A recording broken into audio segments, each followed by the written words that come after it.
In this video, I'll be covering one of my fastest speed sessions I've had so far.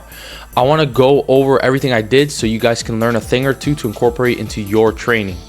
The workout consisted of a 5x60 meter from blocks. This workout was a top speed / acceleration session. Anytime you do sprint work from blocks, you're going to be training acceleration at some capacity. If I wanted to make this workout a strictly top speed workout, we would be seeing flying sprints from a rolling start.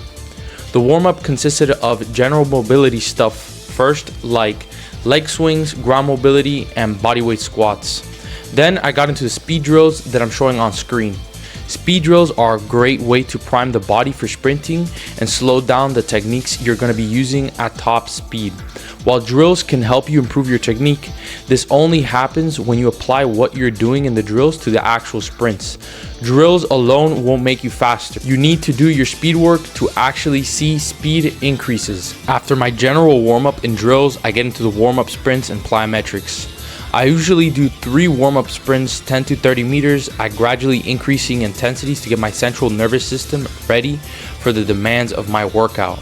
During top speed sessions like today, I like to do some rolling start 30-meter sprints to simulate top speed mechanics and contraction speeds. When I do broad jumps, it's important to always push myself by marking my best distance on the ground. In here I had 10 feet 5 inches marked. This makes sure you're recruiting more motor units and applying more horizontal force, which helps greatly for acceleration ability during sprinting.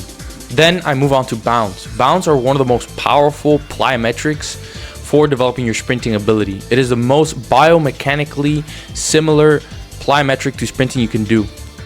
There are studies that show faster sprinters are usually better at bounding as well. In these bounds specifically, I'm challenging myself to try to cover 20 meters in the least amount of steps possible. Single leg bounds are also a great variation. After all the plyometrics and warm-up sprints, I finally get into the workout. During these 60-meter sprints, you're primarily using the ATP phosphocreatine energy system.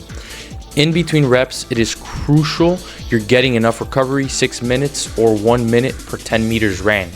This allows for the ATP stores to fully replenish so you can hit the intensities needed to drive speed adaptations, which are 95 to 100%. During these sprints, I'm also focusing on things to improve my form. The main thing I focus on is relaxation to allow for faster contraction speeds. If you are overly tense during sprinting, you will be activating antagonist muscle groups, slowing down your protagonist muscle groups, quite literally making you slower. Sprinting is a balance of muscle contractions and muscle relaxation. The faster we can do this, the faster we're going to run. This last sprint was actually a training PR, 7.14. After the track, I went to the gym and I focused on developing my max strength and power output capabilities. I tracked all of my force outputs on a bar velocity tracker called OVR Velocity. If you guys want to get one, I have a link in my bio for $25 off.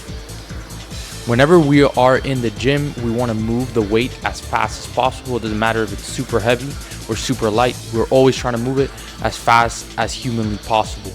And in order to do this, we need to track how fast we're moving the bar. Another thing is that whenever we are in the gym, we don't want what we're doing in the gym to take away from what we do in the track.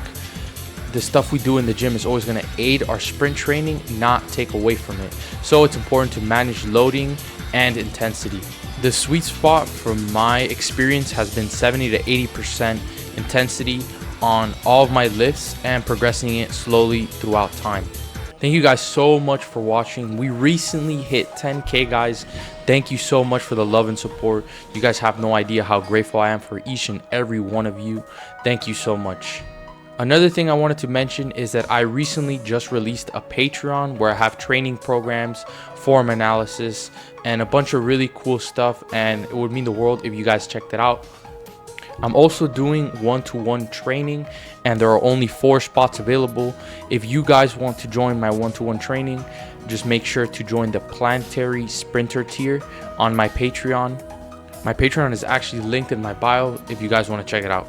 Remember to always strive to be better and stay planetary, guys.